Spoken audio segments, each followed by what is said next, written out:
Have you ever felt a sudden, overwhelming urge to just drop everything and run away?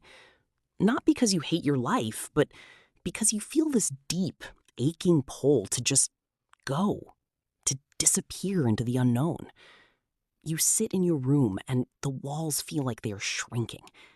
You don't know where you want to go. You just know you can't stay here. That feeling can be terrifying. You think something is wrong with you. You think you are broken. But what if I told you that feeling isn't a flaw at all? What if it's the oldest, most powerful part of who you are? There is a reason your brain does this. And when you understand what ancient humans went through to get you here, you will never look at your anxiety the same way again. Picture this. You're sitting in traffic or staring at a screen, and suddenly your chest gets tight. Your mind spins through every worst-case scenario. You feel a phantom homesickness for a place you've never even been. You watch other people settle down, build routines, buy the house, plant the garden, and you wonder why you can't just be normal. Why does every routine feel like a cage? Why does staying still feel like a slow death? We live in a world that demands we sit still. We are told to find a safe corner, build a fortress, and stay there forever. But your body fights it. Your mind races.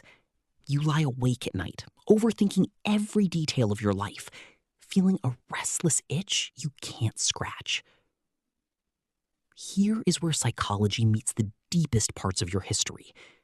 That restlessness you feel has a name. It's the nomadic instinct. For hundreds of thousands of years, the human brain did not evolve to stay in. Modern life asks you to sit still, to stare at a glowing rectangle, to predict the next 5 years. But your ancient brain is screaming at you to pack up, to walk until the landscape changes, to find a new watering hole. The anxiety that keeps you up at night isn't a glitch in your system. It is the echo of your ancestors.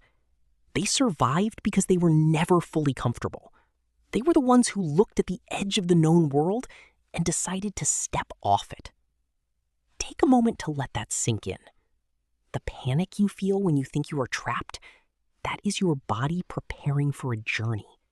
It's flooding you with adrenaline because it thinks it's time to move. Think about how ancient humans actually traveled the world. They didn't have maps. They didn't have a 5-year plan. They didn't have GPS telling them the fastest route. They walked out of Africa with nothing but their feet and a feeling. They crossed land bridges of solid ice, stepping into freezing winds, completely blind to what lay ahead. Imagine standing on the shore of an ocean hundreds of thousands of years ago. You don't know what is on the other side. There might be nothing. There might be monsters. But you look at the vast, empty water, and you build a boat out of wood and reeds, and you push off into the void. The Polynesians did this. The first humans to reach Australia did this. The people who crossed the Bering Strait into the Americas did this. They didn't know there was a new world waiting for them. They just knew that staying still meant a slow death of the spirit. They chased stars. They followed birds. They listened to the rhythms of the water. They endured unimaginable isolation, cold, and fear, driven by nothing but a whisper in their blood that said, "Keep going." You probably think you're just an overthinker. You probably think your anxiety is a weakness that holds you back.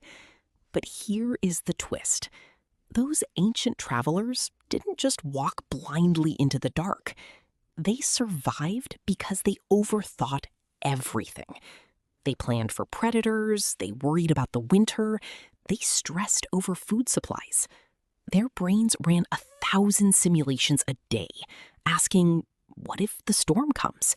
What if the animals attack? What if the river dries up? Your overthinking isn't a flaw. It is the very survival mechanism that allowed your ancestors to cross oceans. You are a descendant of the most resilient, adaptable, and, yes, anxious people to ever walk the earth. The people who didn't worry, they didn't make it. The ones who worried, who planned, who felt that deep, restless itch to prepare for the worst, they survived. They passed that beautiful, terrible gift down to you. Pause for a second. Think about the sheer willpower it took for them to survive so that you could be sitting here right now. You are the finish line of a 1,000,000-mile journey. You are the destination they bled for. So when the restlessness hits, when the anxiety feels like too much, when you feel that desperate need to escape, don't judge yourself. Don't try to force yourself into a box that your soul doesn't fit into. You are not broken because you can't sit still. You are carrying the DNA of explorers. The modern world tells you to find a safe corner and stay there. But your blood remembers the ice, the oceans, and the open plains. You are not failing at being a modern person. You are just a traveler, sitting in a temporary camp, wondering why the weather hasn't changed yet. Let that sink in. Your desire to run isn't a desire to escape your life. It's a desire to find it. You don't have to cross an ocean today, but you do have to honor the traveler inside you. Maybe that means taking a different route home. Maybe that means changing a career you've outgrown. Maybe it just means forgiving yourself for not fitting into the mold everyone else expects you to fill.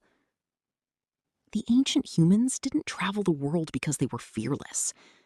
They traveled because they were brave enough to keep walking in the dark. They were brave enough to feel the fear and set sail anyway. You have that same courage. It's in your bones. It's in every heartbeat that tells you to keep looking. So the next time you feel lost, remember who you come from. You are not stuck. You are just waiting for your next horizon.